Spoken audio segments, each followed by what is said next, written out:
Lint, what are you doing back there? What are you doing, little dude? He's standing on the chair and attacking his toes. So that's pretty cute. I'm waiting for a cake that I baked for Nick's birthday to cool. So I wanted to talk about arguably one of the more embarrassing things that I've done in my life. Um, but it links to an overarching theme. Lint, you're so distracting. Oh my god. It links to an overarching theme of stuff that I've noticed online, and it's honestly just to provide context um, for some mindsets that I frequently deal with when I criticize, honestly, like a specific group of people, where I'm accused of being closed minded or not being open to alternative opinions, when in reality, I think it's just an example of setting boundaries. And for reference, like, and this is so embarrassing to have to admit, but like, I accidentally ended up dating a Trump supporter for a couple of months because he lied about the type of person that he was. Because obviously, since I'm on social media, anyone who finds my profile can look and they can kind of curate how they present to be what they think I'll like. So I was already dating him by the time I started to notice things coming out. And then having been gaslit by people being like, oh, you're just being closed minded. You need to give people a chance. It's not fair to judge for their political views, blah, blah, blah, blah. I was like, okay, I'll give this a chance.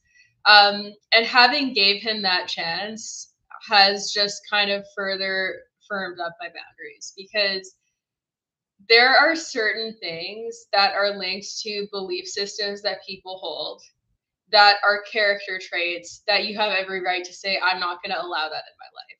And an example of this was, this particular person disrespected my career.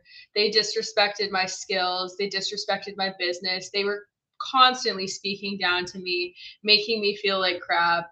Um, Completely ignoring my perspectives on things, arguing with me about animal behavior things, saying that I was wrong. They didn't value any type of empirical evidence. They only valued their own personal perspectives and how they felt about things. So it made it impossible to have any type of constructive conversation with someone like this, because if they are going to base their entire worldview off of what they think and feel and take that as the reality of what everyone else must experience, you can't converse with someone like that if they're not willing to reflect on their own biases and potentially pivot and make changes.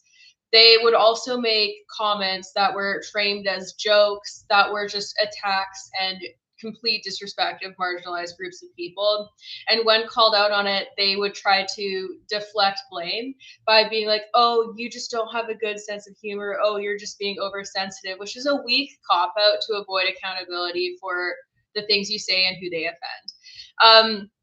And despite that, I was there was aspects of them where they could possess empathy in very specific situations, but it was just so much flagrant mistreatment of people around them, a lack of consideration for the perspectives of other people, and harboring harmful views. Because there's this mindset that's trying to be popularized recently where it's like everyone's entitled to their own opinion, but then people use that to try to defend opinions that serve no purpose other than trying to actively harm other groups of people and who are not harming anyone. And the reason why I wanted to bring this up today in live is because there's certain comments that I've been getting on a recent post, especially on Instagram, that are really telling of the exact patterns that I noticed while dating this person. And I wanted to bring this up now more clearly because in the past I was too freaking embarrassed to bring it up. And I've also had people accuse me of not being open to considering other perspectives and not talking to these people, when in reality I have, and they abused me in person. So, taking my personal experience and noticing trends of people's belief systems and how those belief systems influence how they see the world and how they treat other people, and setting boundaries accordingly, is just learning from experience.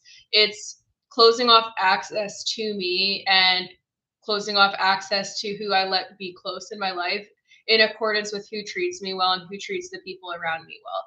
Because ultimately, I don't want to be friends or acquaintances or romantically involved with anyone who I have to worry about embarrassing me or disrespecting people that I love because they harbor such intolerant views. And I also don't want to be around people who are so entrenched in their own perspectives that they're not even willing to consider the perspectives of others. But there's a difference between that and someone viewing it as not having their perspective considered when people will not tolerate their open disrespect. Because in dating him, I've realized how manipulative that is, because I would say things like what I'm saying now here with not like being open to different perspectives. And he'd try to throw that back at me and be like, you're not open to my perspective.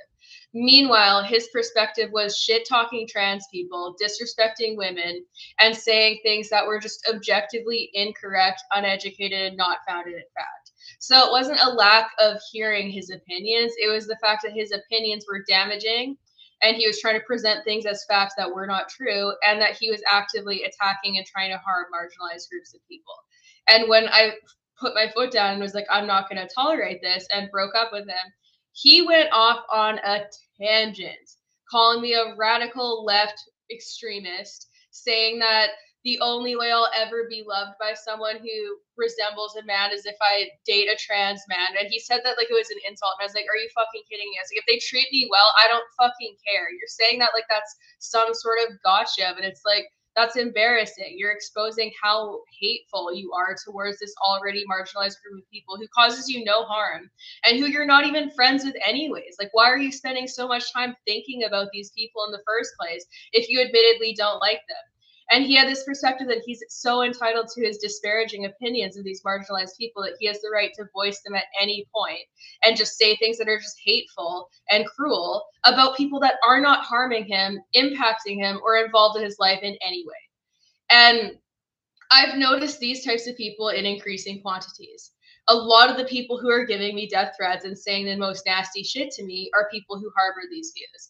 And I've noticed these consistent parallels and patterns in people who have these belief systems. And if you're actually willing to look at it and break it down, it makes sense, because people who attack people that do not fit into their societal mold, even when they're good people, they're not harming anyone, and they're just being themselves, those people are hateful people. They're harboring harmful perspectives, and those perspectives don't deserve to be heard out.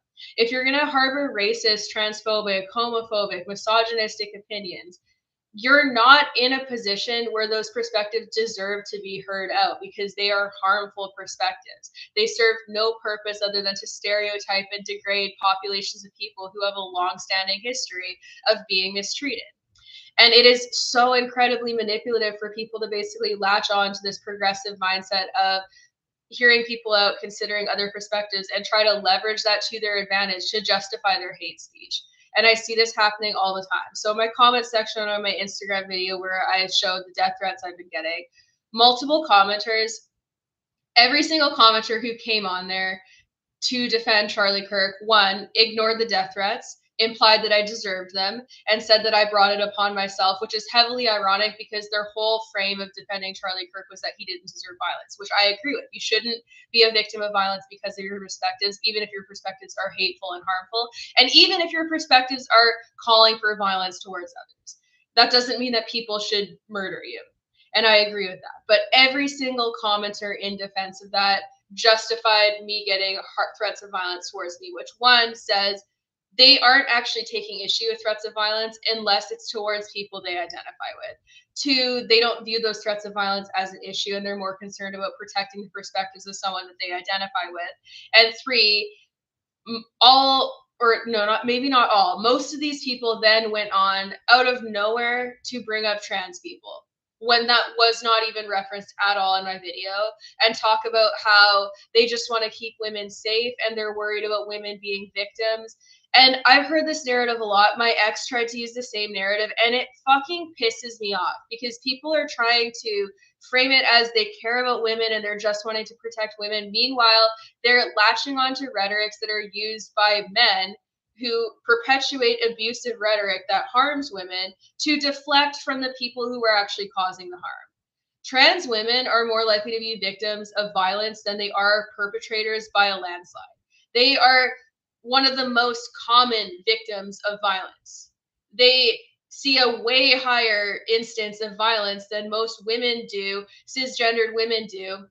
And then they're being used as this thing that people are like, oh, like we're trying to protect women, like so let's latch on to trans women, because and then their go-to thing that a lot of these commenters did was like, oh, well, predatory men can dress up like a woman and go into women's bathrooms and assault them. They don't fucking need to do that. They've been assaulting women at such a high scale for fucking years without needing to dress like a woman to do so. They do not need to do that. That is nonsensical. It is not a valid concern. It's the same type of people who are like, I'm worried about drag queens being predators towards our kids. And it's like, no, your kid is more likely to be molested by their pastor at their church by far than they are a drag queen. But instead of dealing with those issues because they occur within the communities that these people identify with, they select people that make them feel uncomfortable from communities that they are not involved with, and they latch onto those people and they try to attack those people. And to this Doomslayer person, fuck off and go to therapy. I'm going to block your account again. You're probably going to go make a new one because instead of being a healthy person, you just attack people who make you feel uncomfortable instead of asking yourself why. Get fucked. Bye. Anyways, like these people latch onto these at-risk groups of people and they try to blame them for everything instead of actually looking at the statistics of who is the most likely to commit crimes, who is the most likely to do these things and put these people at risk that they claim to be concerned about. And this right there exposes the fact that it's not actually about protecting people, because if it was, they would be doing things to protect those people and looking at the demographics that are putting women most at risk, looking at the demographics that are putting children most at risk. And instead of doing that, they're pointing fingers to these marginalized groups of people who are more likely to be victims of violence than perpetrators by a landslide. And they're not in any way represented in as a high margin of being a risk of violence whatsoever. And it makes me so frustrated to watch, because all of these people in my personal life that I've interacted with that harbor views like this in any way, a lot of them latch on to this obsession with transgender people and commenting about the risk that they pose to society, despite the fact that there's no evidence of that. None of these people have trans people that they're immediately involved with and interacting with in their life, yet they talk about them all the time. They're obsessed with them. And that hatred festers, and it has gotten to such a point where they're completely deflecting from where these problems in society are actually stemming from, which are largely cisgendered men that are assaulting women, by the way. Like, every single woman in my life that I know that has been assaulted by a cisgendered man. I've never met a woman that has had any type of violent or at-risk situation with a trans person.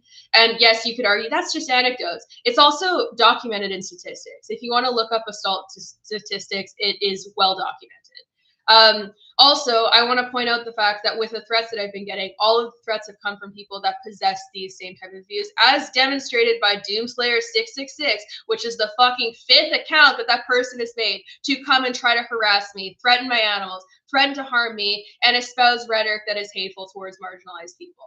So the dangerous people in society and the people who pose the most risk and the people who are behaving abusively are the people who are trying to point fingers at other at-risk groups and attack these types of people and deflect blame away from themselves.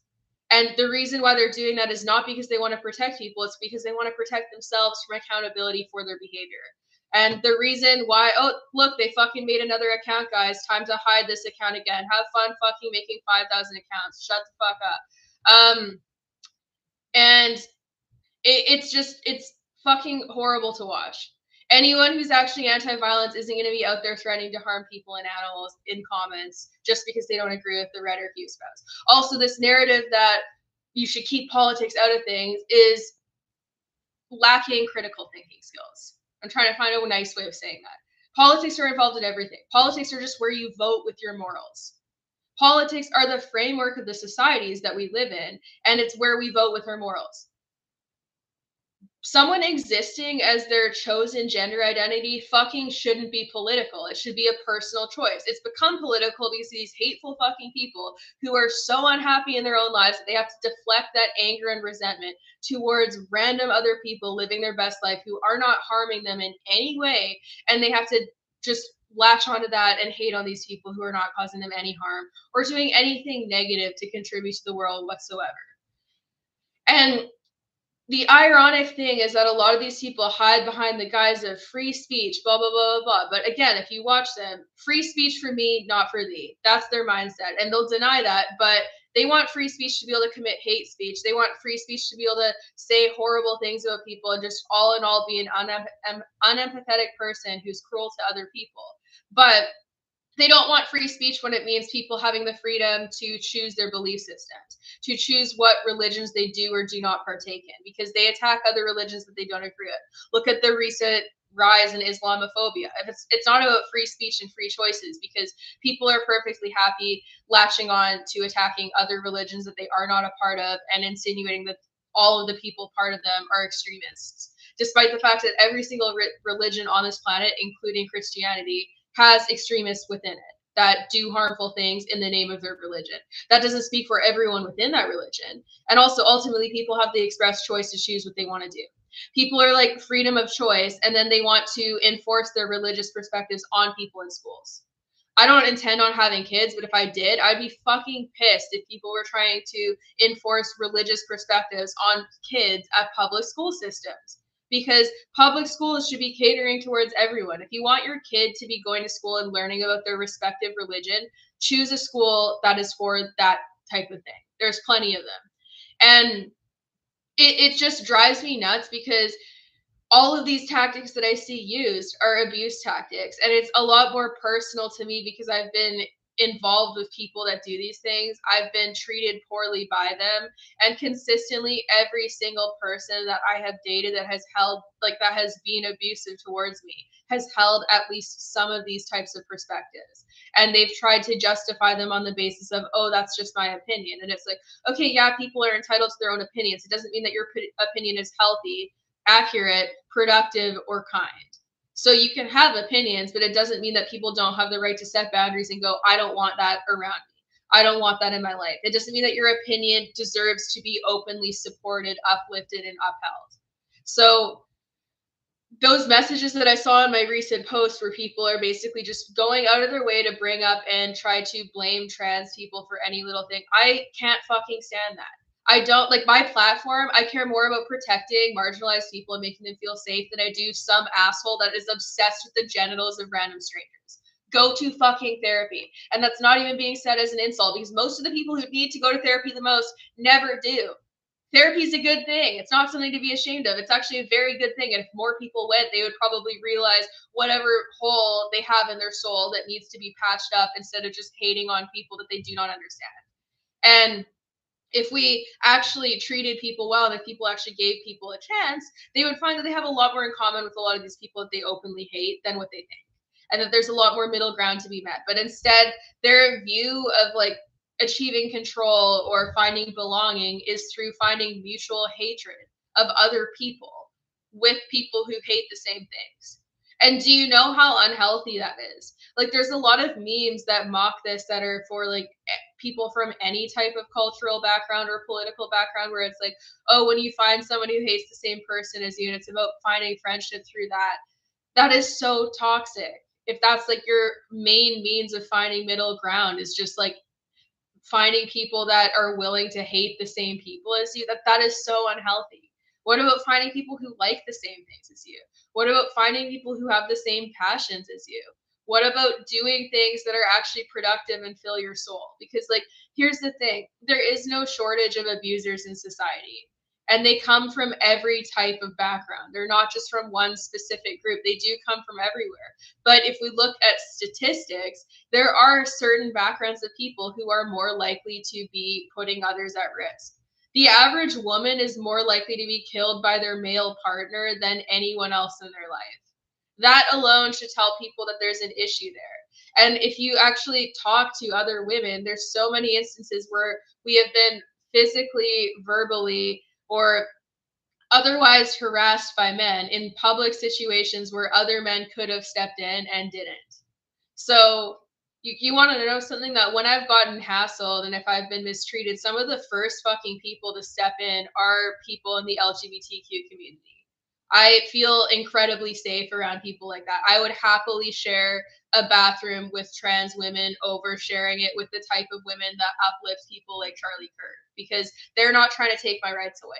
They're not looking at me and thinking that my job is to be a broodmare and living in the kitchen and being subservient to men. They're not telling me how I have to live my life and what I have to do. And like, oh, here's another one who made another account. Okay, bye. It's not attacking anyone to criticize people's behavior. All you're telling on yourself for is that you don't want to be held accountable for the shitty things that you say. Anyways, I'm sorry that your entire self-worth comes from how many likes and views you get. That must be a really sad life. Bye bye. Have fun making another account. That's the same person that's been giving me death threats. So like, this is, again, it's fucking 11:20. Well, I guess everyone's on a different time zone, but it's 11 a.m. and they have a full day ahead of them. Instead of doing literally anything to better their day, they're coming into my comment section to keep trying to berate me and make me feel bad about myself and try to make me feel like a bad person because they get less views. What I also want to point out is that a lot of the people who get the most views and the most social media attention are the people who are being the most controversial and saying things that aren't necessarily productive, kind, or serve any meaningful purpose in society.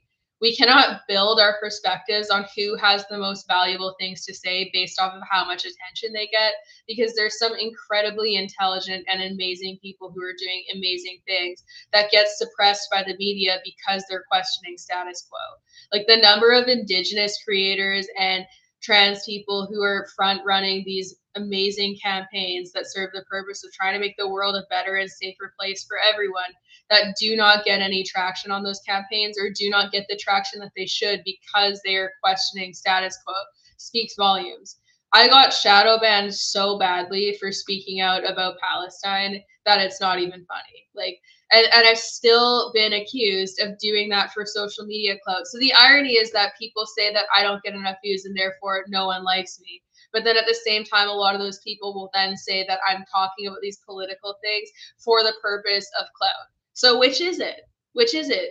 Again, listen to just how much people contradict themselves if you let them talk enough, because my ex contradicted every opinion he had, and it hit the point where, like, when I was planning my way out of that relationship, I realized that I was just way more intelligent than him, and every time I caught him in a lie or in inconsistencies or in lack of, like, in just his complete perspectives conflicting with each other in one way or another, every time I did that and pointed those out, it fucking pissed him off. It made him mad, and then he would just attack and degrade me, because I've realized that it's like a lot of these people want to harbor these perspectives that they have, and they want to do so with the comfort of never being questioned on it and never having the inconsistencies, the untruth, the misinformation being called out and pointed out to them. And then when you do, they get fucking pissed because you're basically pulling a scab and exposing a part of them that they wanted to keep hidden. They don't actually want to look at the reason why they feel the things that they do or believe the things that they do, because doing so is uncomfortable. And also, a lot of people have built their entire communities off of what I've mentioned, mutual hatred of things. And then when you put that at risk by questioning it and looking at where the source of that hatred comes from, if they were to actually sit with that and unpack it and question it, they would have to lose a lot of the community that they've built, because again, questioning these things and, like, just starting to alter your perspectives and build upon them and approach life with a more nuanced perspective, it gets you pushed out of those groups. You can't approach things with nuance. You can't have critical discussions. You can't question things and look at things with more compassion and empathy, or like point out the fact that someone's just being hateful for no reason, because those people do not want to change their behavior. And if you do those things, you get pushed out of those groups. And I think the thing that has made it so easy for me to do this online in the way that I have is because I have ended relationships, like romantic relationships. I've ended friendships. I've lost jobs because of holding my ground about these things, because I've made the express choice not to deteriorate my own integrity just to keep the peace. I've only retained like a few of my friends from my high school friend group, because at the end of high school, basically all of the hanging out that we did was about social drinking. And like people were drinking themselves to the point of it being very, very unhealthy. Like it full on was alcoholism.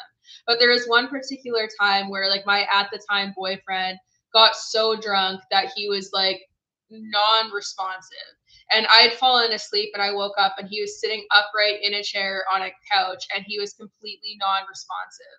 And no one cared. And I was like shaking him and freaking out and like, we need to go call a hospital. And they were just outside shotgunning beers, and only two people stepped up to help me and like move him off the chair and put him on his side. Because if he threw up, he would have aspirated his vomit and he would have died.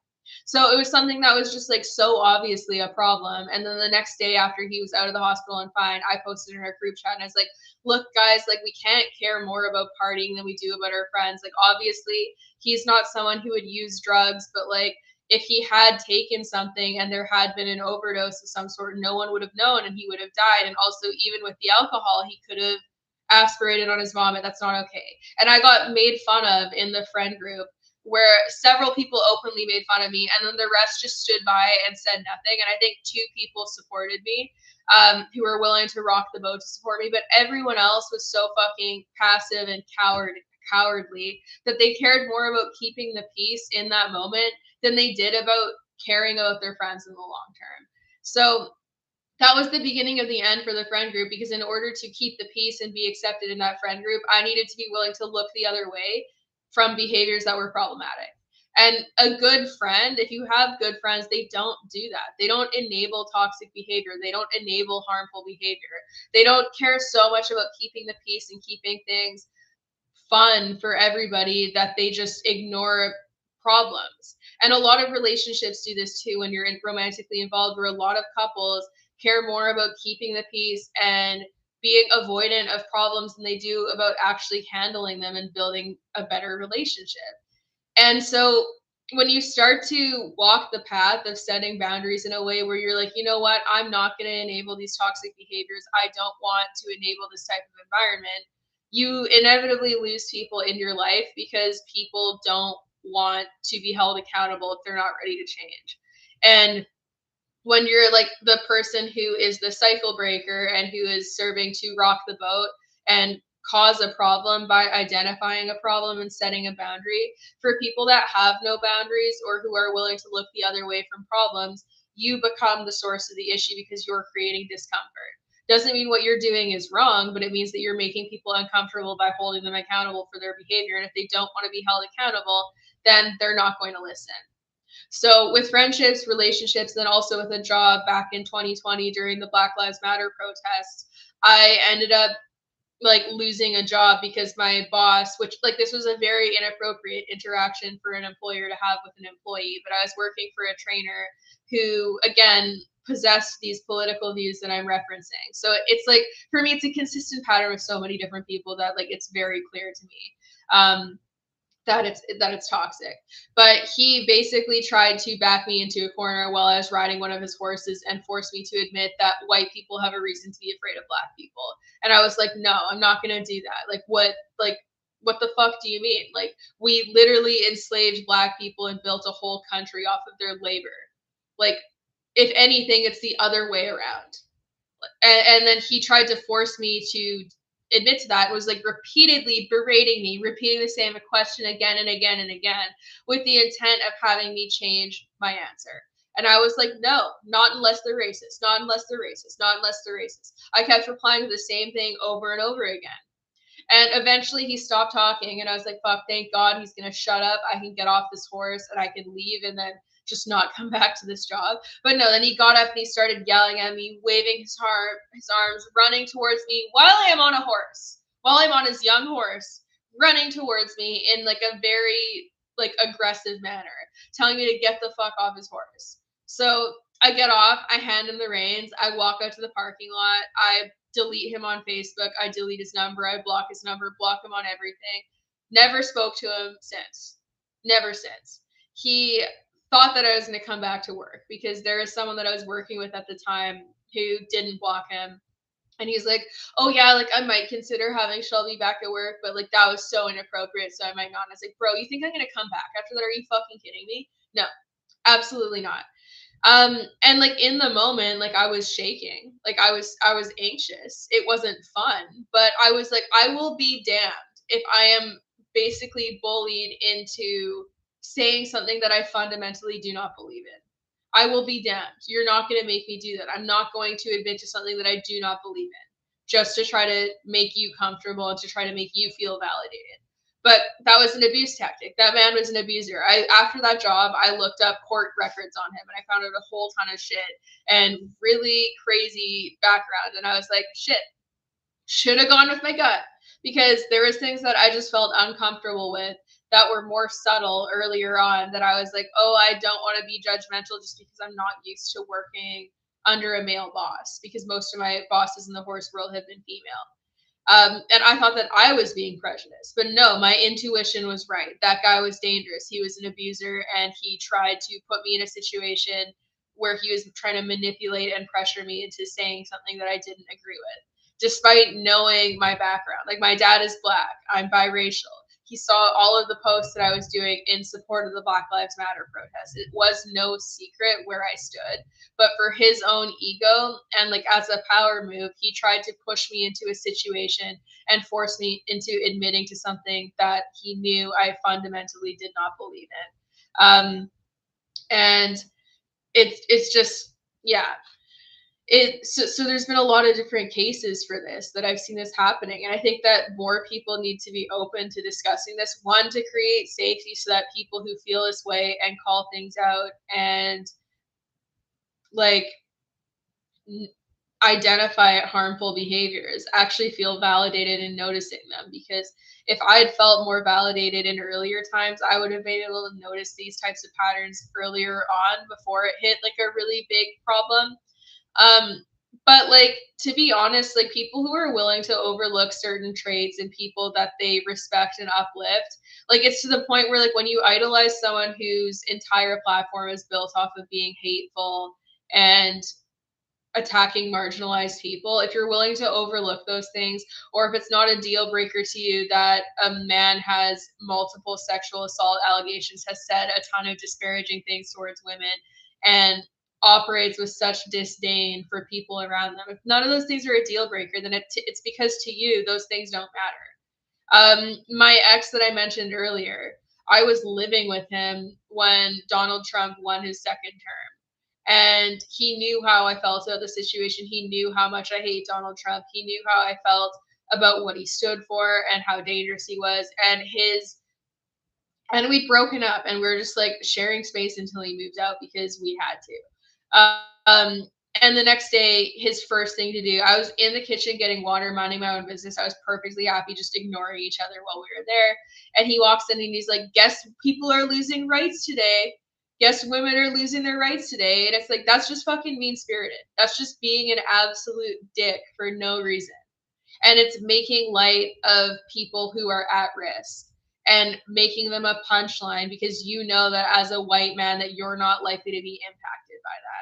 And he did that completely unprovoked, unsolicited, just to be bitter and angry. He also yelled at me in front of my mom and one of my friends, and was, yeah, calling me a radical left-wing extremist and saying that I was closed-minded and that we agreed on 99% of things and it's just one thing that we didn't agree on. And like that just wasn't true. He made up a statistic, and it's like, if you don't see why the things that we disagree on are a huge problem, that's your problem. And it also means you're not trying to see things from my perspective. Another thing that he did is like, I taught a clinic out of area that I flew out for. And I came back and I was telling him about a situation with like a student that I was really proud of because they were having a really hard time. And I thought that there was a breakthrough and that it was really healing and it was great and I was excited about it. And then his response was just like, oh, well, like they just need to develop a tougher skin. They shouldn't be crying about stuff like that. That's stupid. Completely not only just disregarding my work, but degrading someone that he does not even know, saying that they did not have the right to be upset in an industry that he's never been a part of and that his only participation in is on the fringes through watching me, just completely shitting on my work. And then when I got pissed off at it, I was like, I was like, fuck, you just like, I was like, your first move is to just invalidate all of my work and be negative.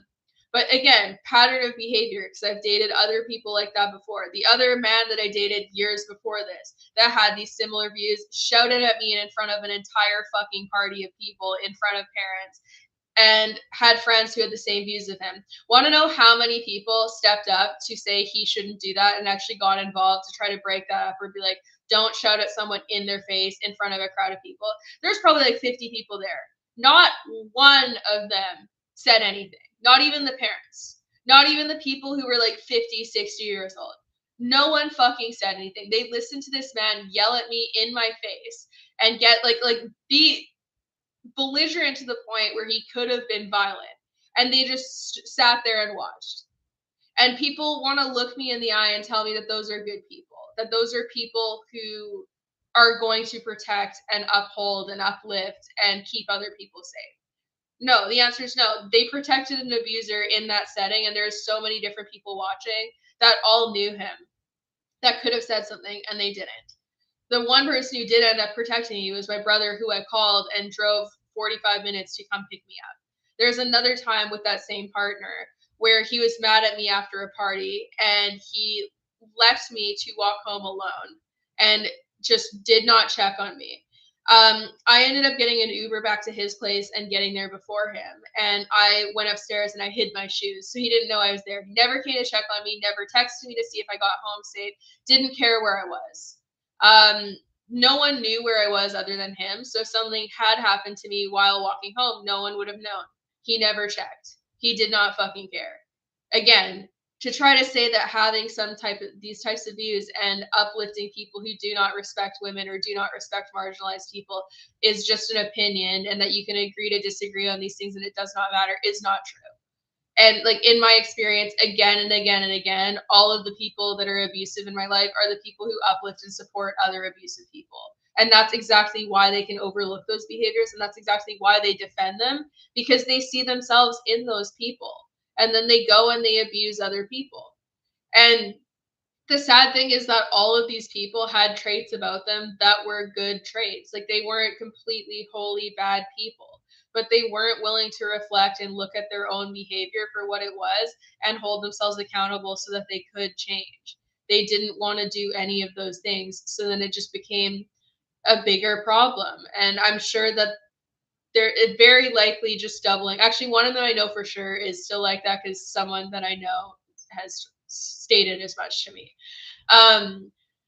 But like, it's also even in just the way that they say things. Like the way that one of my exes said, like the tone with which he said women, it was like it was a slur, where it was like, and women were like so much fucking anger and resentment and blame towards women, when really what he was mad at was being held accountable for his behavior and people not liking aspects of him. And also the fact that he lied when we first started dating and tried to present himself as having different views than he did. That in itself speaks for the fact that they know that those views are undesirable to lots of women that they want to date. And they're willing to mislead women so that they can get a partner, and then have all those views come out and then act shocked when it ends up being a problem. And I'm so freaking glad that I have met the partner that I have now, because he's not like that. And he responds to things like a healthy person, and he's done the work. And it's not because his life has been easy. It's because he's actually put the work in, and he actually cares about how he impacts other people and the way that he comes across. And honestly, one of the things that made me feel the safest around him, and like on our very first date, where I was like, okay, I'm actually very interested in this person, because it was such a green flag. And that green flag was the fact that his best friend is trans, and he's been friends with her since she transitioned. So that's like a consistently solid person who stands by their friends and can be supportive and respectful and kind consistently. And that's a trait that with these people that I'm referencing, they would actually view as a red flag, which is insane. If you love your friends, you should be standing by them regardless of what their gender identity is.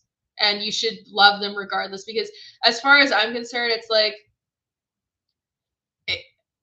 that doesn't fucking matter to me. I don't need to understand why someone identifies how they do. It's not my business. It's the same reason, like, the analogy I always try to use, which is really dumbing things down, is if one of my friends decided they hated their birth name and they changed it to a different name, even if I thought their new name was the dumbest thing ever, if it makes them happy, I'm going to call them that, and I'm going to respect their decision because I love my friend and I'm not a fucking asshole. If you're not willing to do that for gender identity, you're going to make it all about yourself and the fact that you don't understand why. You're being selfish and you're platforming yourself and your own comfort above what deeply matters to your friend or anyone around you, because they shouldn't even have to be your friend for their identity. Like, it literally doesn't matter. It is such a trivial thing as the person on the outside just being like, I don't think that that's how you should identify. It's none of your fucking business. It's their business and it's deeply personal to them and it matters to them.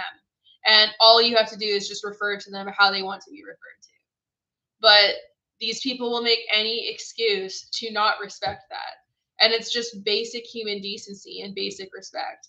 And yeah, like, these are the things, is you can't agree to disagree on these things. You can't agree to disagree with someone feeling entitled to disrespecting someone's identity. You can't agree to disagree with someone perpetuating misogynistic rhetoric.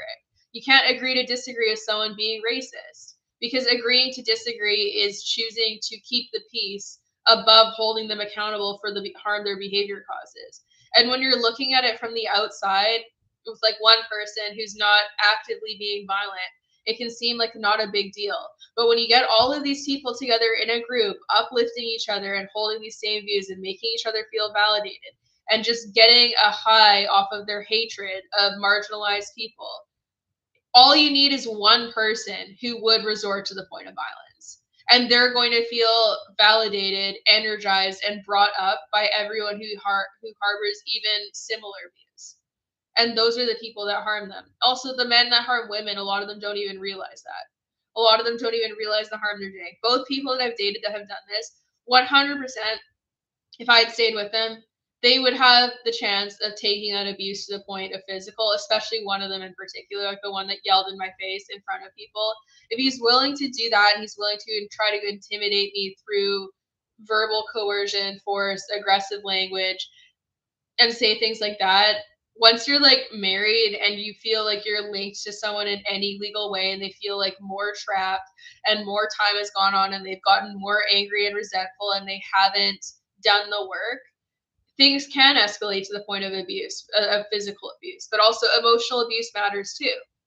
And it's easy to overlook these problems when you're looking at it on a person by person basis and you're going, oh, well, this person's nice to me. They don't actually mean what they're saying. It's not a big deal. And it's like, well, maybe they don't, but what they're saying can uplift other people. And ultimately, like, there's a lot of ways to be funny and make jokes that don't involve attacking at-risk people and saying things like, if your entire means of being funny is reliant on making fun of other people who are at risk and marginalized and just low blow personal insults, you're not fucking funny.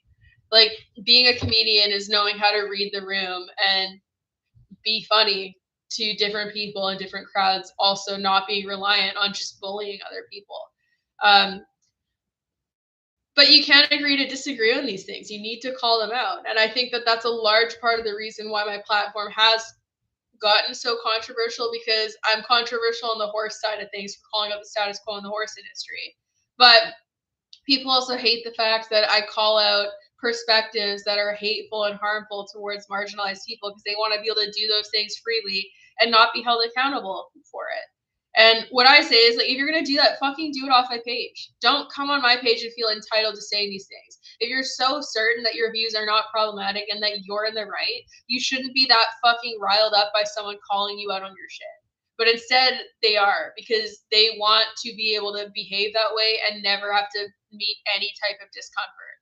And it's really ironic because their version of discomfort is being called out for how their behavior is harmful. Meanwhile, they feel like they shouldn't make anyone else comfortable, to the point of like allowing people to make decisions within their own life that's best for them. Great examples of this would be the people that are fighting like any of the laws relating to gender identity. Those are things that people are making decisions that they feel are best for them, that only personally impact them. If you can't even handle being told that something you're saying is offensive to marginalized people, but you feel entitled to try to remove people's rights for like who they can marry and how they can identify as, it's just so incredibly ridiculous. And man, like I could go on and on about this because I just don't think that a lot of like most of the people that have been arguing with me on these things, I always go and look at their pages. The vast majority of them like identify as conservative, which is fine in on its own if that's how you want to identify. But if your brand of conservative is feeling entitled to controlling what other people do with their lives to the point of like how they can identify, who they can marry, and all of that stuff, and then you're going to try to talk about freedom and freedom of speech and freedom of ability. Really what these people want is they want freedoms for themselves to never be held accountable for their behavior, but they want to remove freedoms from other people. And these are things that I just fundamentally cannot agree with anyone on. It's the same reason why I'm always going to be pro-choice and pro-women, because all of these people that I've met that have this perspective that they are in the right to force women to give birth to when they don't want to and not be pro-abortion. You don't have to like the idea of it. You don't have to like it for yourself, but I can count on one hand the number of people who are pro-birth that are also pro-feeding the children that are already here, pro free school lunches, pro community resources that help at risk people. Very few of them are actually going to take it all of the way and be like, let's feed, house, clothe, and provide everyone with shelter, because they operate with the mindset of, I don't want to pay for other people to be lazy. They should just get a job. And it's like, that's the most fucking privileged take ever. Also, go and listen to some of these people's perspectives on addiction and how people who are homeless should be handled. It is so unempathetic and so uneducated because they view addiction in a vacuum where it's like, oh, just stop doing drugs. It's like the most cursory scientific search into behavior could show you that addiction is largely rooted in trauma, and that the lack of community resources involved for getting clean, getting a job, accessing food, water, shelter, and what people need to be comfortable so that they can even think about getting their feet under them and moving on in life, that prevents people from getting sober. Um, every year for the last 3 years, I've gone to the downtown east side, which is like a poverty stricken area in Vancouver, which is a very rich city, but it's like there's so much addiction and homelessness there, and we have like a fentanyl crisis where there's a major overdose crisis, and we bring them clothes, socks, food, water, lighter fluid because they use it to start fires, and like hand sanitizer and just stuff that they need, and talk to them. And we bring them like hot coffee and donuts also, and just fucking talk to them and hear their stories, hear what they go through. And anyone that can do that and still come out of there treating like dehumanizing people like that is just not existing in reality. Because a lot of these people have had horrible things happen to them early in life. They've met a lot of challenges. They've not been supported. They've been born into families that didn't have the means to feed, clothe, take them to school, and really bring up a child in the way that they need to have the best chance. And they're still being forgotten and not cared for. Did you know that like here in Vancouver, and it's true for most cities, they spend more money on policing homeless people and the pollution and like the cleaning up of the city that homelessness causes than they would housing them? So it's not a money thing. You're paying more in tax dollars to police these people than you are to feed and house them. And so if it really was about tax dollars and it wasn't just about controlling populations of people, people should be thrilled to feed and house and care for at-risk people.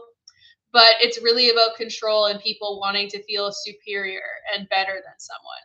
And I think that's where a lot of this stems from, is this idea of superiority. And even amongst the animal welfare field, we see it too, where it becomes less about helping animals and more about lording your power over other people and elevating yourself to a point of superiority. Because it's about dehumanizing the people that you view as beneath you and standing on a moral high ground. And it often has this shift. But it's cheaper just to house homeless people. It would be cheaper to house them, provide them with the treatment that they need, and deal with the factors that lead to homelessness and addiction than it would be to just like scoff at them on the streets, treat them like shit, and not help them at all. And this like addiction stuff is something that's really personal to me because I've directly dealt with it in my family and I've seen it firsthand. And for people who are like, oh, just go to treatment, there's very few publicly funded treatment centers. Even going to detox is hard. And if you're going to a privately funded treatment center, it's like 10 grand a month or more. So for anyone who doesn't have a family that can cough up that amount of cash, they're not going. Or if they want to get a publicly funded bed, you often have to go on a wait list and wait for months at a time. And when you're an at-risk person living on the streets, you don't have months to wait.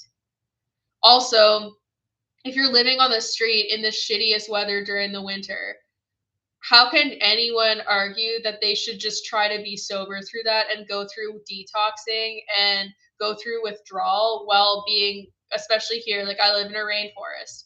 One of the biggest complaints that we've had from people in the street is that when their clothes get wet, they never dry. Their socks never dry. Having dry socks is one of the biggest issues there.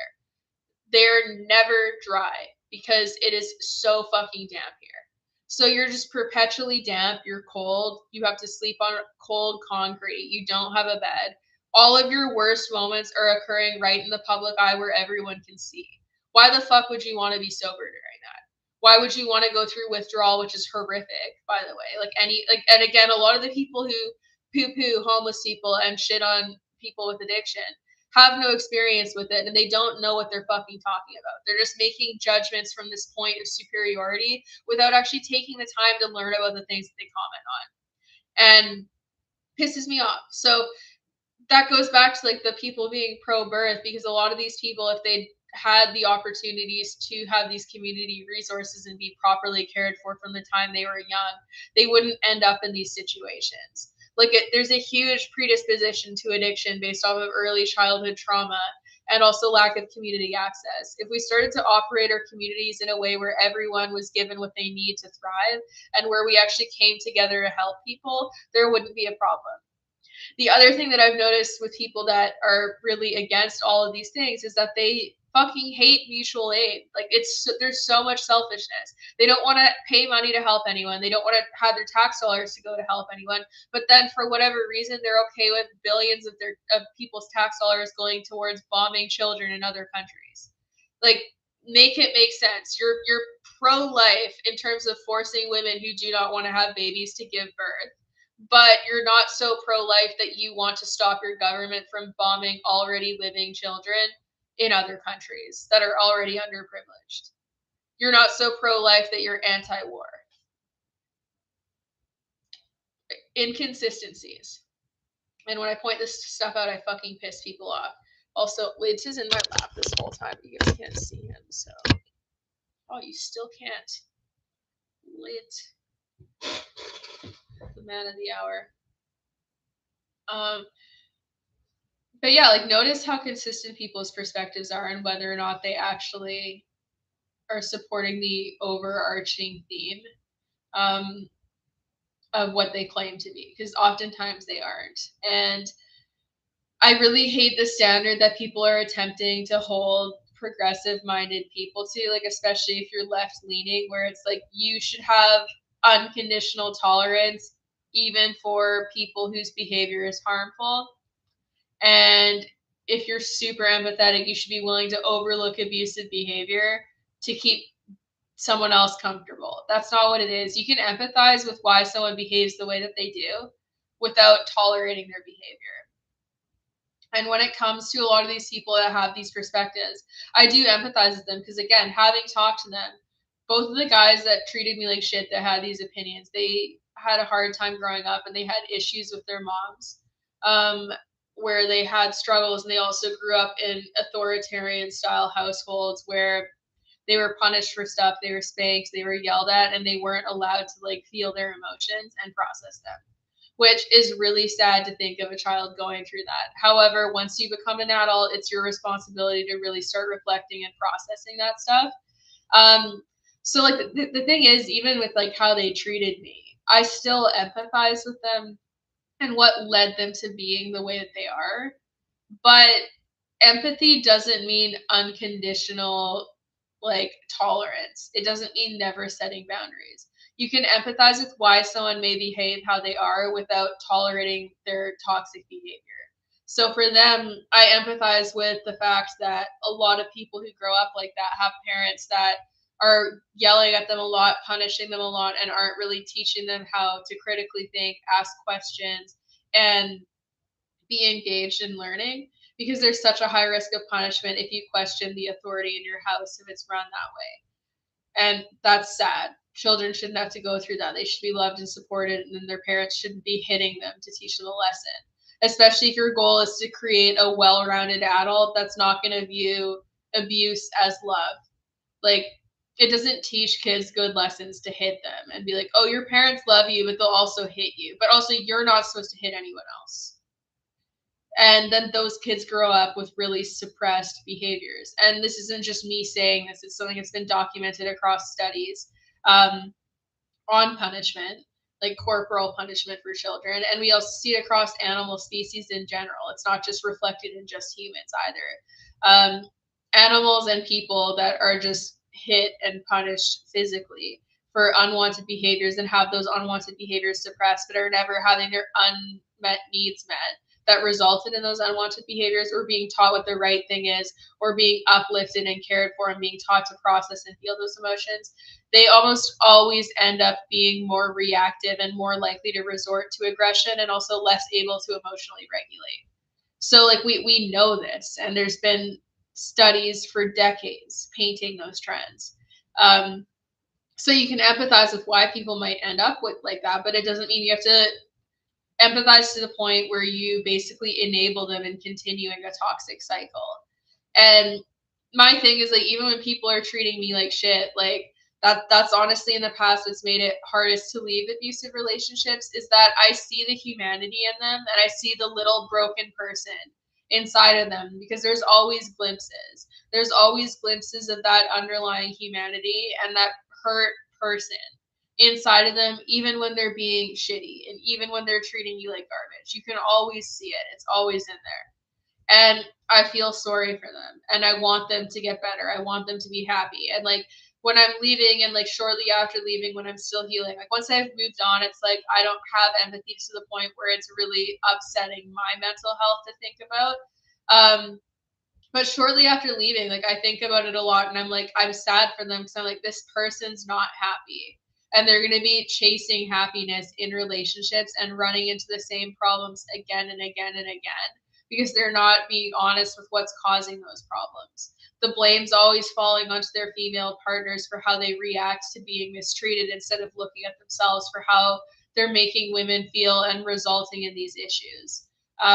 And it creates like especially if you have an anxious partner and an avoidant partner, the avoidant partner tends to make the anxious partner more and more anxious. Then it just creates this cycle of really toxic behavior on both sides, but usually it's initiated by the avoidance and by someone feeling like basically abandoned. And obviously I'd be like the anxious partner in that, but it makes me sad, because it's like you still care about people like that, even if you know that they're not healthy for you, and you can see the humanity in them. And it makes, yeah, you just want them to be happy one day, because it's not like you want them to suffer. You don't want them to be that little broken person, because even as they're being shitty to people around them, it's not fulfilling them.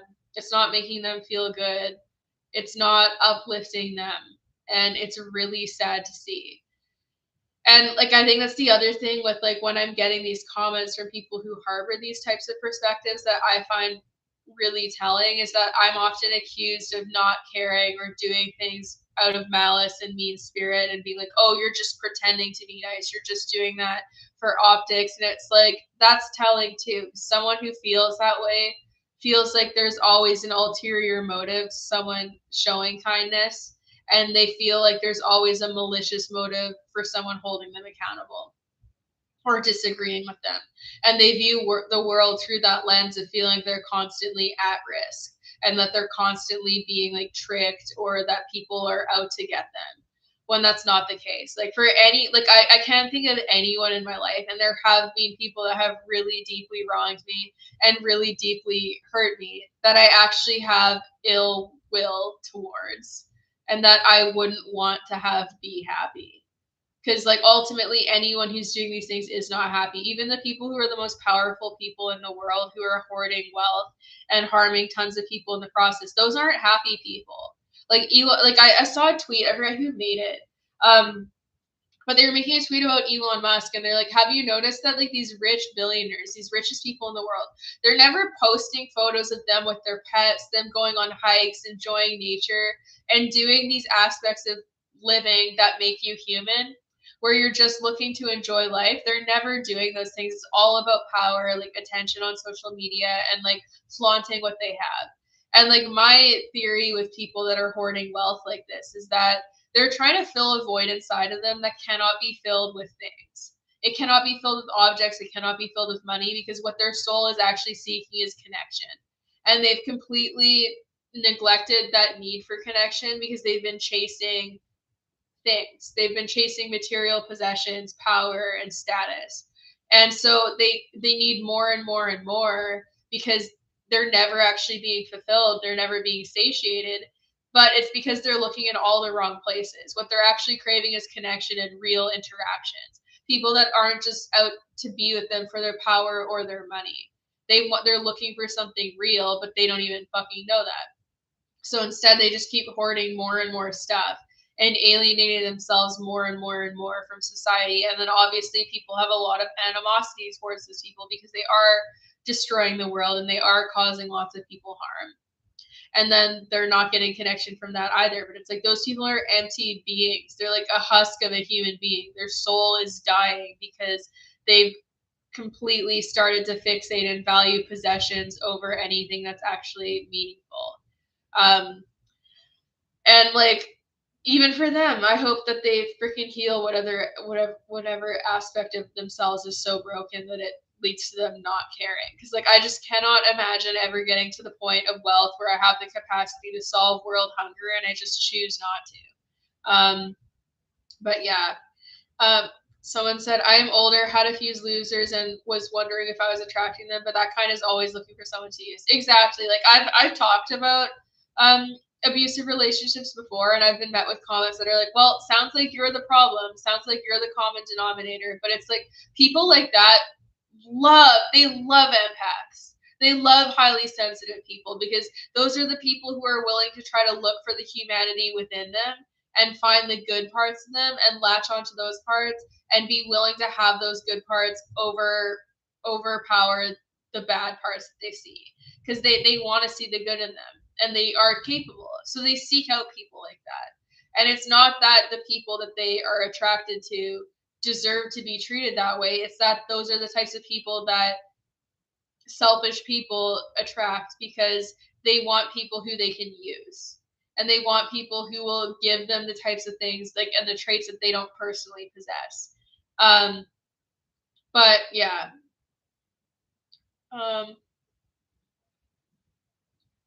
Trump as acting, really, I'm gonna die soon. I hope I go to heaven. Imagine he somehow magically realizes what he's doing is wrong and tries to fix it with all the wealth. I hope so. Like, I mean, I really hope someone has an epiphany and really starts to change. But also, it's like the shitty thing with people like that ending up in huge positions of power is that they're basically telling all of these other people who possess abusive traits that, like, this is how you achieve power.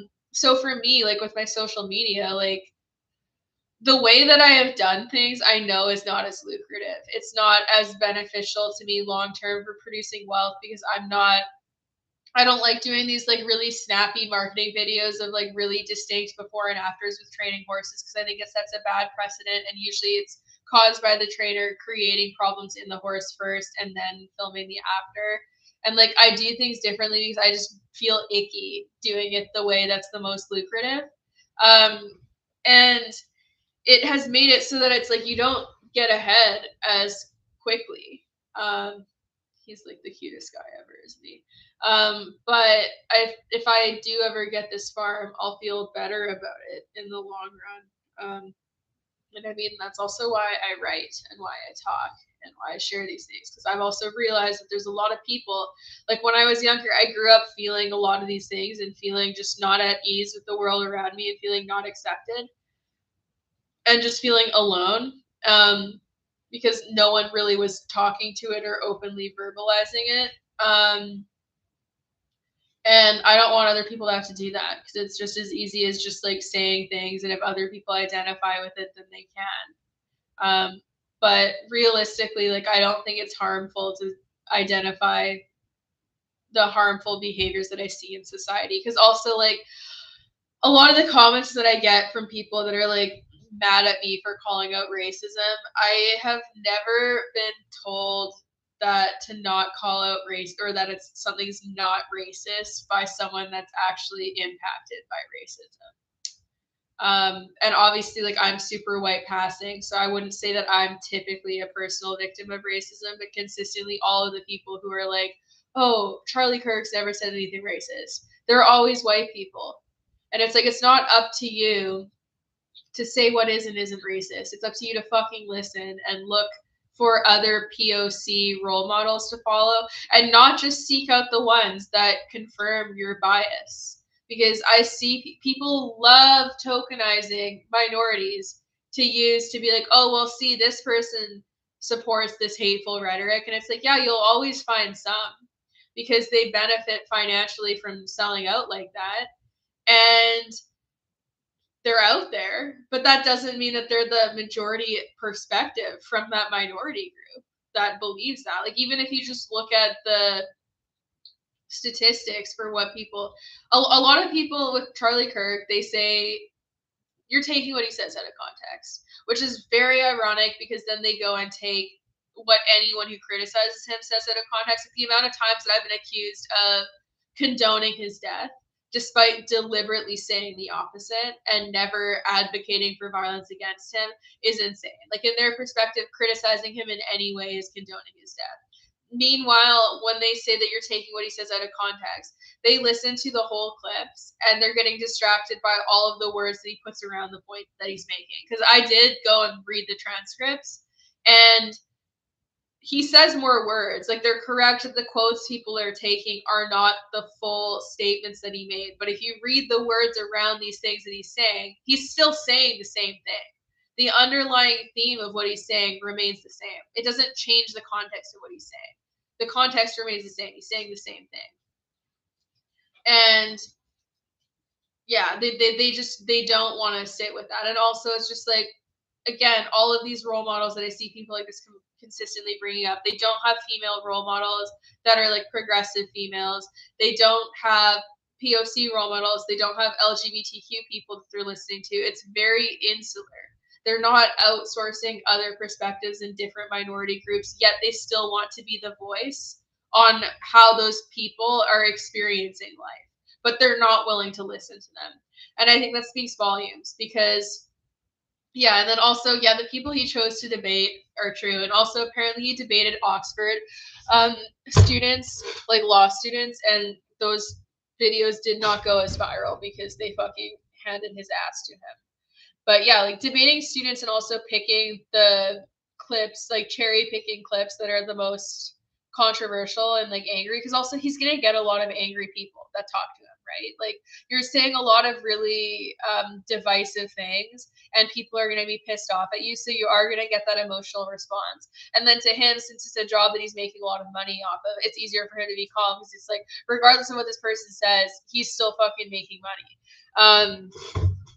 Also, really funny that people that support him call me a grifter. I just have to say that. I have to say that a lot, where it's like his whole thing was going and debating youngsters at school and intentionally riling them up and then using the clips for clout.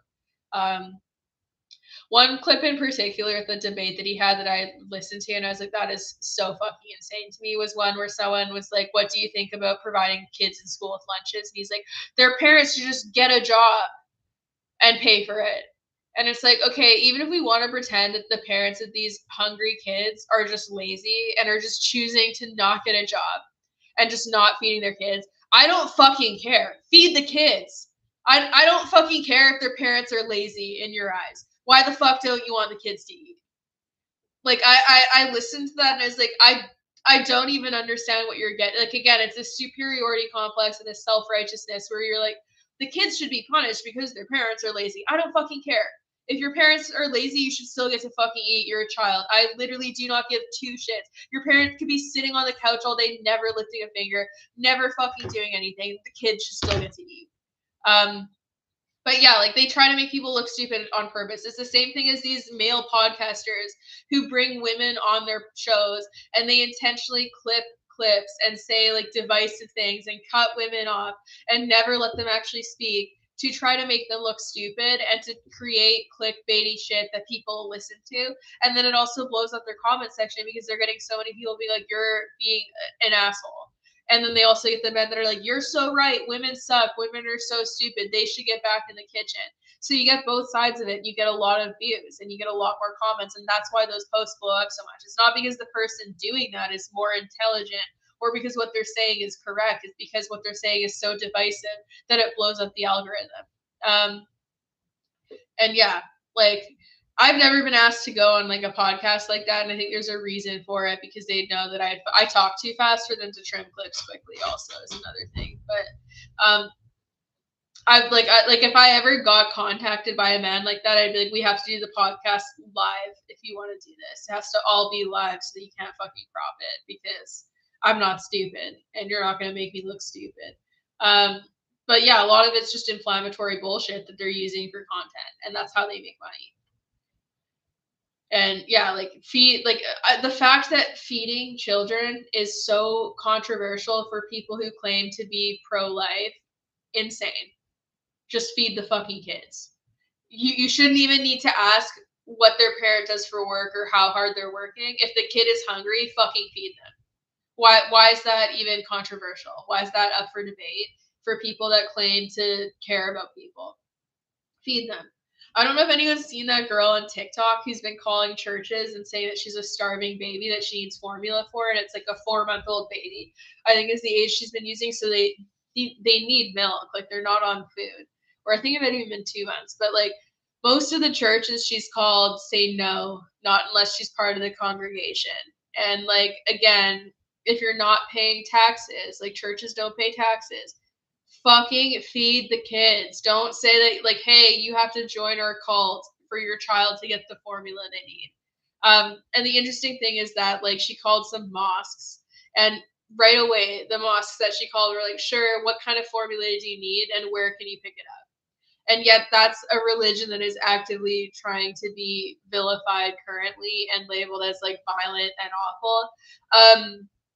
I'm obviously not religious at all, and generally speaking, I do not like religion from the standpoint of I think that it has been bastardized and used as a method of controlling populations of people and pushing the perspectives of the ruling class and taking control of people, and it has become a far cry from what it is originally supposed to be. I also find that people cherry pick aspects of their religion and select the ones that they want to believe and then select the ones that they want to use to oppress other people. And I really don't like that. So like that's why I'm personally not like pro religion for myself. However, there's a lot of people who do religion correctly. It's just unfortunate that so many people are being brainwashed to doing the opposite. But like I will say that like one of the most open-minded, intelligent, and well-rounded people that I know in terms of their tolerance towards all people and their ability to hold space for their belief systems but not enforce them on other people is someone that is Muslim. And everyone that I have met within that religion it's been a positive experience. So I do think that there's a lot of indoctrination to try to like weaponize hatred of different religions that are not ones that people view as distinctly American religions, and I think that's one of them. But yeah, like next year's gonna be a rough year for a lot of people because like people are already starting to suffer and have a really hard time, and like the fact that we're still fucking arguing about whether or not we should feed kids when there's been billions of dollars sent towards buying bombs, like I don't even understand why this is being discussed still.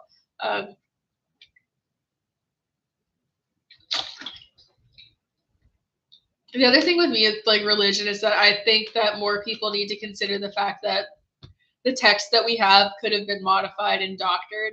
So even the stuff that is in them that people think advocates for hating certain groups of people, I would question whether or not there would be motive for people to change certain things for their own benefit. But yeah, like I don't like organized religion, and like one of the things that has bothered me about like people in my family that are religious is this like need for people to fit into like a box when it comes to their belief systems, even if I like have personal belief systems that resemble a lot of religious beliefs. Like not naming it as a certain religion and going to a church to worship bothers people, and it's like I don't really get why. I also fundamentally dislike the idea of needing to be threatened with eternal damnation to not be a bad person, because that falls under the lens of punishment, and behaviorally that feels really weird to me. We didn't get religious lessons in Canada, not at least when I was in school. So like they did leave religion out of school. I would say like our history classes and our social studies classes they definitely were like colonial history and like more whitewashed. It is getting better. Like they do have more Indigenous studies classes that are required now, but yeah, back then there just wasn't as many. And there's a lot of stuff that they could teach about Canada's Indigenous history that is like very unbecoming of Canada, but it needs to be learned. And like that's another issue that I've seen a lot of people who have specific political perspectives is that they feel the need to sanitize their history. And they're like, well, like we aren't all villains. And it's like, okay, yeah, you don't have to be a villain now. That doesn't mean that you can't honestly look at history as it happened. Like we did genocide Indigenous people. We did enslave Black people. And the shit that we did to Black slaves was horrific. And a lot of the stuff that people are learning about what happened has been heavily sanitized. Like I said, my dad's family is Black, and there's a lot of stuff that I've learned about the slave trade that I never learned earlier on that I was like, holy fuck. That is insane. And I'm still learning more stuff because there's some really good influencers that go over those types of things, that share things sometimes, and I'm just like, holy fuck. And like with Indigenous people, I keep learning more. And then also with Canada, with like our entire railway system, the abuse of Chinese and Japanese people to build that, horrific. That they did not teach us in enough detail when I was in school.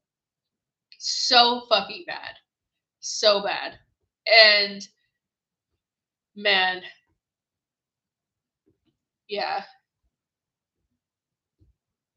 Yeah, we didn't learn anything about like abortion being bad in high school. We also didn't really learn about it being an option. Ultimately, like I feel like if people want their kid to like learn from a religious background, they should just choose a school that caters to that. Yeah, the internment camps too. Dude, Canada's fucked too. That's the other thing is like people are like, well, Canada's not good either. It's like or they'll assume that because I criticize people like Trump a lot just because he's so horrible that like I'm really like pro Democrats or something. It's like, no, I fucking hate basically all politicians. Like they all suck. Everyone's corrupt. Politics sucks. Um, like the idea of fangirling over a politician and like being super pro a single politician, super fucking weird. Super weird. They're there to serve you, not be idolized by you. And yeah, like I don't like politicians. I want them to act on behalf of the people around them, but I don't fucking uplift them and make them out to be like some type of like sitting on a pedestal. Yeah, politician merch is so fucking weird. I saw a post recently and it was like someone's bridal party and they're all wearing MAGA hats and I'm like, are you fucking kidding me? That's so stupid. Like, I mean, I guess to each their own, and it wouldn't be so toxic if it wasn't like a clear sign of like their whole personality just being hating the same things. But that, yeah. Another one, like, and this might piss off Americans, that I've seen that I've just thought is like crazy, is like the bridal party photos of people just holding like AK, like assault rifles, AR-15s, and like the whole bridal party just has a gun, and I'm like, why? Can't you just hold a fucking bouquet of flowers or something? Like, it's so weird. Um, but Canada's perspective towards guns is quite a bit different than the US. But yeah, no, dick riding a politician is super fucking weird. Same thing with like any type of like billionaire or rich person. It's like making your whole personality be like, this person's the coolest person ever just because they're rich and powerful. So fucking weird. So weird. I saw one where a bridal party, they got like puppies for adoption, or and they all held a puppy. That would be fucking right up my alley. 100%. That's so sweet. Or just my own animals, because I would also worry about stressing out the puppies. But generally speaking, I view like the more money someone has as like a sign they're likely a worse person. Because the richest people in the world aren't good people. And like I criticize wealth a lot, and people take that as me hating like any person that they view as rich. But it's like I guarantee anyone watching this and anyone who's ever watched my videos, like the richest person they know still probably doesn't fall under the umbrella of like the 1% of wealth in the world, and therefore is not who I'm talking. Like I don't give a fuck about millionaires. They're not the problem. It's billionaires, and yeah, yeah, that's fucked up. Anything with like abortion rights is just like it's none of my business what people choose, like whether or not they choose to keep a pregnancy. Um, but yeah, like the goalpost always moves, and I like what I see with these types of people that I criticize is a lot of their values are rooted in controlling the behavior of other people, but also like not even looking at the root causes of issues and trying to solve those, because they don't want people getting proper sex ed, they don't want children being fed, they don't want community resources helping prevent people from having mental health problems, addictions problems, or resorting to violence in the first place. But they want to like put things in place to try to control people. But then on the same vein, they don't want there to be stricter gun control laws, because like in the US it is really like really weird to me how few laws there are to prevent people from getting guns, where it's like you can decide you want a gun and go get a gun the same day in a lot of states. And if that were to change, like even just that fact, it would probably prevent a lot of like spur of the moment murders, especially between partners in abusive relationships, where it would at least like make it so that someone had to have a waiting period. Like if I wanted to go get a gun right now in Canada, I would have to go do a 2-day gun course to learn about gun safety, and then like fill out like an application and send it in, and then like wait a few months to get my gun license. And even then it's like there's like pretty heavy limitations on like the type of gun that I can get. Um, and there's like a process involved. Like I could not just go be like, I want to have a gun and like go to a store right now and go get one. They wouldn't sell me one. So yeah, and also like the application, you need to have like multiple references, and you need like a clear criminal history, and there's just more factors, and it just makes sense to me. That feels like a little bit intuitive. Um, so needless to say, I don't have a gun. So the U.S. is a third world country with a Gucci belt. Yeah, and they love creating third world countries too. I think that's the other thing that like really pissed me off about one of my exes, is that he'd always be like, "Oh, well, there's starving kids in Africa," and I'm like, "There's fucking starving kids in the U.S. and Canada, and the starving kids in Africa are starving because of first world countries." As like Clinton said there, because like we steal all their resources. Um, yeah, yeah, if you're driving with a gun in your car, you have to notify a police station that you're gonna have this in your car and where you're going and where you oh, it's cool, I didn't know that. Yeah. For me, like I just don't really have a reason to get a gun. Like if I was living way more rurally than I am, I would probably go get my gun license just for like predators of the animal, but most the human sort, just to have one. But honestly, more so like if you're really rural and you have farm animals, and something happens and it takes any amount of time for a vet to get out, but you know it's like a fatal issue. Or one thing I've thought about that like I would freak out. It's like if you hit a deer or something and it was still alive but it was dying. I think that would be a good time to have a gun, but I don't really think that I could pull off being able to do that. But I would have to. I've never hit a deer, but that's something that I've thought about where it's like that would literally be the worst thing ever. So yeah, but I don't know. I feel safe here in Canada from that aspect. Like I have never really had to worry about getting shot. Um, whereas in the U.S., when I've gone to visit, there was one time where I was going to a Halsey concert in Washington, and they wouldn't even let me bring in like I had a purse that was like this big, and they're like, that's too big. If it's bigger, if it's this big, you need to have a clear bag so that we can see if you have a gun. And I was like, okay, so your solution for gun violence is having everyone have see-through bags so that you can see a gun if it's in their bag, instead of doing like literally I don't know anything else. So then after that, I was like looking at exits of like how I would get out of that concert venue if a shooter came in.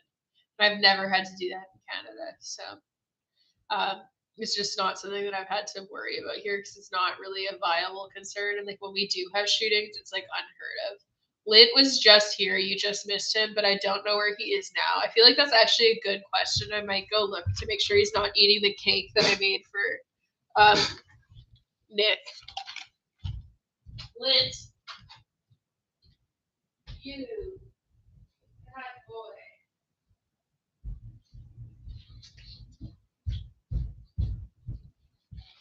He was eating carrots. He was eating carrots.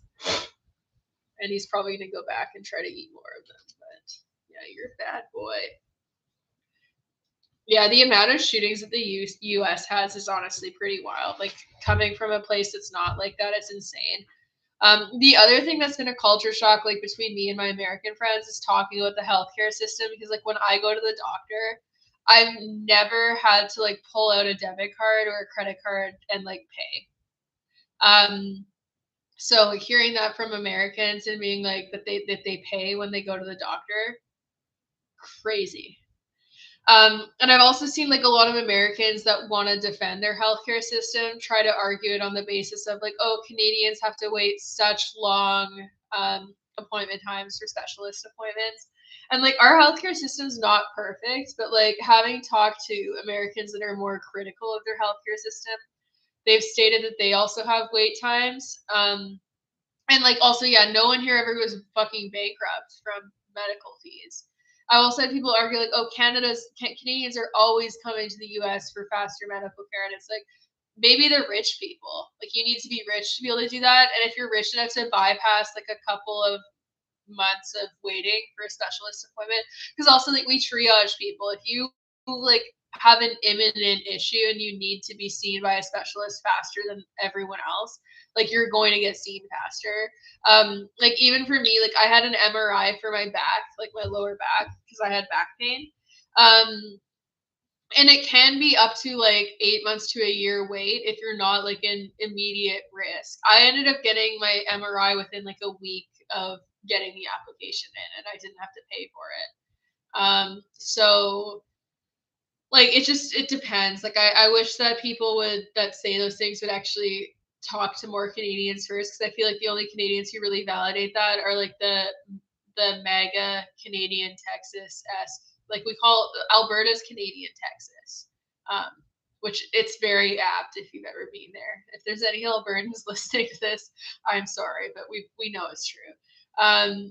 But yeah, like the people who are already kind of like they're basically wannabe Americans living in Canada, they might validate that. But like for me, especially working in the horse industry, if like we didn't have universal health care, like there's a lot of injuries that I never would have had treated. And that I just would have like I would have been my body already is pretty messed up from like riding horses and stuff, but there's a lot of injuries that like I would have not even dealt with, just because of the cost of like even getting a cast.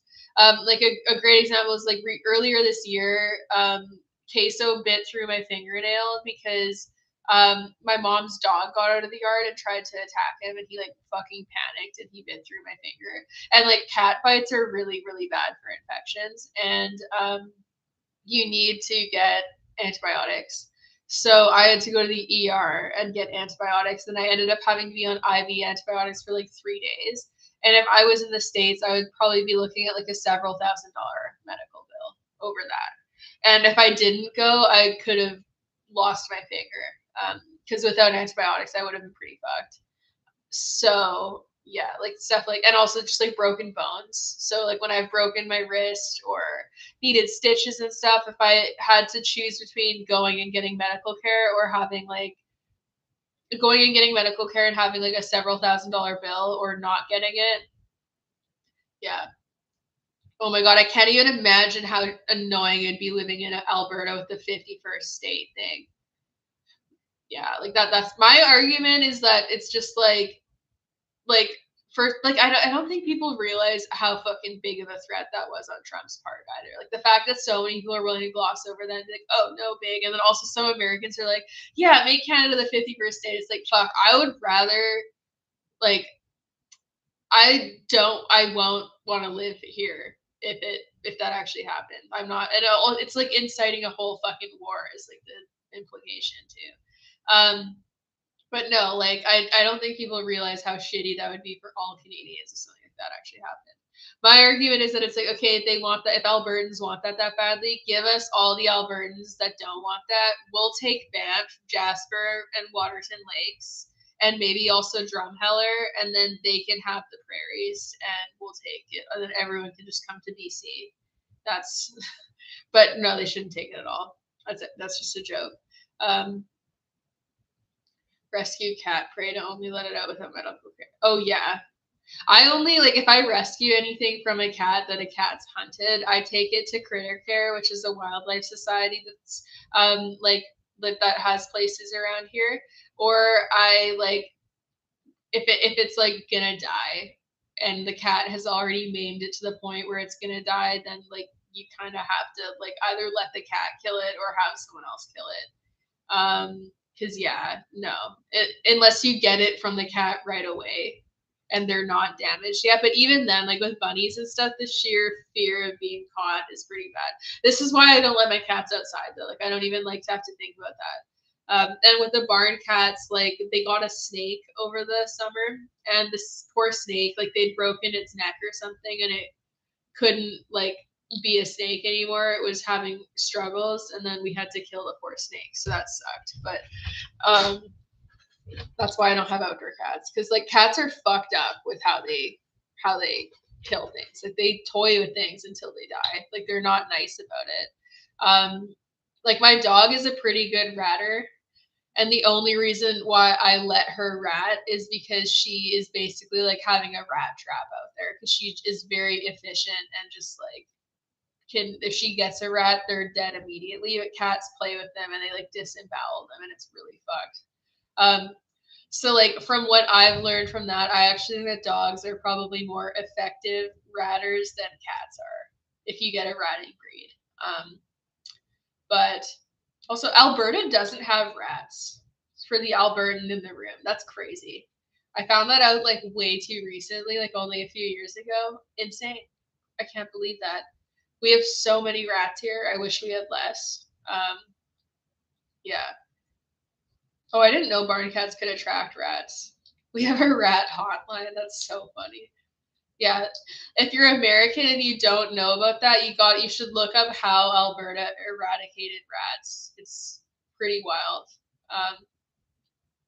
But yeah, we have tons of rats in BC. I think the craziest part about Alberta not having rats is just that like on either side of Alberta, those provinces have rats. And also like top and bottom, I would assume. Although I bet like the Yukon and stuff doesn't necessarily have rats. But like yeah, like you're surrounded by areas that have rats. It's pretty impressive that they've managed to keep the rat population down to that extent. Do you guys still have like field mice and stuff though? Like they're way less destructive than rats, so I guess that'd be way less bad. But yeah, like we have so many rats here. It's wild. I'd rather have mice than rats though. So it does suck that people aren't allowed domestic rats though, because rats are pretty cool. But they do populate like insanity in barns. So that's like one thing in BC that wouldn't necessarily be missed. Too. Mice attract martens to the house. Are martens like those little weaselly guys that are like, oh, that sucks. My house is a log house, so luckily the walls don't have insulation in it, but that sucks. Have you ever talked about the human abuse in the horse industry, like jockey EDs and people that get stuck living at facilities and getting trapped, getting taken advantage of and being financially trapped? Yes. The horse industry just enables abuse as a whole, and I think that abuse of like poor people and people who just desperately want to make it in the horse industry feeds into that pretty well, because like the working student position is like one of the best examples of that, where people who are privileged in the horse world that have like kind of already made it at the top levels just offer like what sounds like on paper a really good opportunity, but then they don't end up giving back what they should in return for the amount of work being put in by these working students. And that's why I never really ended up doing a working student position, because like so many of them you're just doing such hard labor and so much of it for very little in return. And the vast majority of people I know that did those positions, they're promised like lessons and access to training and shows that they didn't end up getting in the quantities that they would need to even remotely pay back the work that they did in. And like, yeah, the eating disorder thing for jockeys is one thing. Like I had people tell me that I should be a jockey when I was galloping, because like I'm relatively small, but like even for someone my size, I would need to lose like 15 pounds or more to make weigh in. And yeah, so like they have to cut like what fighters do if you're not anywhere close to the weight. So yeah, like horse people, I think the unfortunate thing with this industry is that there's just a higher proportion of like really, really privileged people. There's a lot of conservative people who have perspectives that are rooted in racism and like misogyny and just like harmful behaviors. And then we're just seeing that in a higher concentration in this specific industry than what you might in other areas. And I think that makes it really difficult. And for me, that's what's made it really difficult too. Like I'm so lucky that I'm as white passing as I am, because like if I wasn't, I would have not gotten the same opportunities that I've gotten in the horse world, and it would have made my life harder.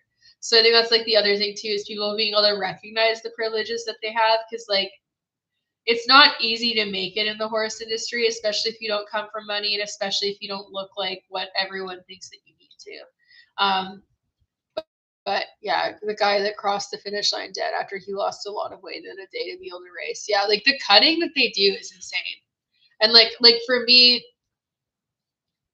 like ethics of the industry aside, like I can't imagine not being able to like eat the things that you want to and like live the life that you want to just to like make weight for a job. And also like even when you're not a jockey, when you're an exercise rider, because of the narrative towards jockeys in the racing industry, there's a fuck ton of body shaming in the racing world. Like the people that I saw getting called fat and having their weight shat on by like trainers and stuff, it's like it's insane. It's really awful. So you don't even need to be a jockey for people to be shitty to you and promote eating disorders. You just need to be like at the racetrack and getting compared to that type of thing.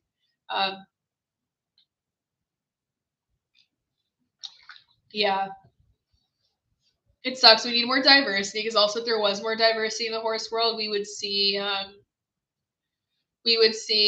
way less discrimination just by default of people having to be surrounded by more different types of people, and also normalizing calling people out on discrimination, because like that's the other thing is like it's pretty taboo in certain fields to like identify racism. Like the racetrack is one of the worst places I've been in terms of the racism and misogyny, which is pretty terrible considering there's a lot of POC working there, like particularly immigrant workers A lot of people from Mexico are brought up to be jockeys and grooms and stableheads.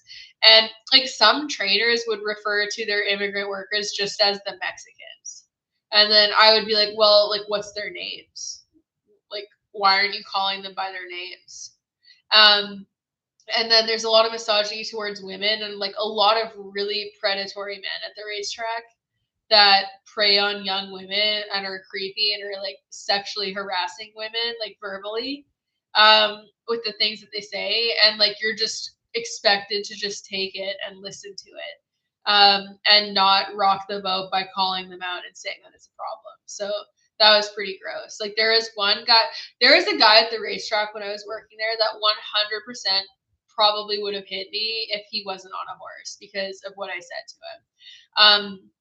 And he was gross because like every time I had to walk into the track, you have to walk down a bunch of like bypass all the shed rows. And like every morning he'd be standing at the end of the shed row that I had to walk by smoking a cigarette, and he'd be like, hello, little Philly. Like he called me, first of all, fucking gross because I was like early 20s. So he called me little Philly, really gross, like young, immature female horse, right? And like a pet name that it's like we're not on terms like that. And he would just be saying things and being gross. And then over the summer when my mom was off school because she's a teacher, she was working at the racetrack and she was helping hot walk horses, which is just when you walk them out after they've been exercised. And so like I was galloping one day and he was just like, oh, like I see you brought mommy to work with you, and he's like making fun of me. And I like looked at him and I was like, yeah, it's because my mom actually likes me. And I guess that struck a chord because he like I saw his face change and like kind of go like blind with rage, and he was fucking pissed. And then he tried to like run me off the track on horseback and like be riding his horse up my horse's ass to try to get my horse to bolt on me. And just like being a dick. And he was mad to the point where if we were on foot, like I think that someone would have needed to hold him back, and like he just couldn't access hurting me to that extent on a horse. And he ended up screwing himself over because his horse bolted on him. But it was really weird because also it's like don't throw punches if you can't take punches back. Like he decided to be unnecessarily confrontational and mocking me and trying to degrade me for no reason. And then when I clapped back and matched his energy, then he was mad about it. So yeah, it's not a healthy place. And I do think that it's like abuse of horses is normalized in the same types of environments that abuse of humans is normalized. And it kind of works together in tandem where you have people who are more comfortable abusing humans because that's what they see normalized. And then also vice versa with horses. And it just creates a mess. So that's something the industry needs to call out more. And it's going to be really uncomfortable for a while where people get mad when you call these things out because it makes them feel uncomfortable. But like, we need to do it more. So that's why I keep doing these things. Like the amount of times I'm asked by people to just not make things political and like whatever, but they fucking consider anything they don't like to be politics. Questioning the behavior of anyone they don't like is political, but if you're supporting the behavior of people they don't like, they don't clock it as political. But like the truth of the matter is that all animal advocacy, all animal welfare work is political. Everything's political. Caring for the environment is political. Caring about climate change is political. Wanting children to be fed is political. Thinking that people deserve rights is political. Being against violence against women is political. Like everything is political. And like people need to start acknowledging that because otherwise it's like don't be political is used to cherry pick what people view as okay to talk about because it's only ever applied to the political topics that particular person doesn't want to talk about. It's not like a collectively applied thing that they hold people who support their own perspectives to the same standard where they say those things. It's always selectively applied, which is super frustrating. So anyways, I'm gonna go take Phoebe for a walk and finish making Nick's cake because it's Nick's birthday. So I made him a carrot cake because that's what he wanted. So I gotta go ice it now and get all that ready. Take the dog for a walk and finish doing the things that I'm doing. So I'm also trying to edit my book and stuff. The last typeset editing thing. Oh, happy birthday! Also, happy belated birthday. Sagittarius season, baby. Sagittarius are fucking dope. So, anyways, yeah, kind of low key astrology girly, budding astrology girly, wannabe astrology girly. So, also, I'm a Capricorn. That's why everyone hates me because I'm bullheaded and I'm a goat. So, they don't like the fact that I hold my ground. Anyways, cheers, everybody. This is coconut water. Highly recommend if you want to stay hydrated if you're a dehydrated bitch like me. Anyways, have a good day, everybody, and I'll see y'all later. And thank you to Sugar and Spice for the $5 or £5 tip. I really appreciate people enjoying these discussions, and like I don't need a lot of people to watch them. I just want people to feel heard. I just want people to feel heard who've been in abusive relationships. I want my trans homies out there to know that I will fight on your behalf, and if someone fucks with you, I will fight with them, argue with them. I'll tell them to fuck off and leave you alone, and just like anyone that's at risk, basically. I don't support people treating you like shit. So, wow, that's crazy that you can be 16 and be a jockey. That shouldn't be allowed.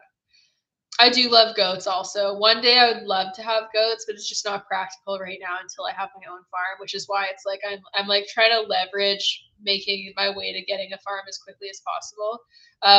Manifesting me becoming a New York Times bestseller. So when that book comes out, guys, I need like thousands of people to buy it within the span of a couple of weeks to make that happen. But that is on my bucket list and it has been since I'm a child. So if that happens, that would be pretty cool. If not this book, I'm going to keep trying with other books because I do already have book ideas. But yeah, anyways, see you later, guys. Have a good day. Hope everyone's doing well. And just know that I care.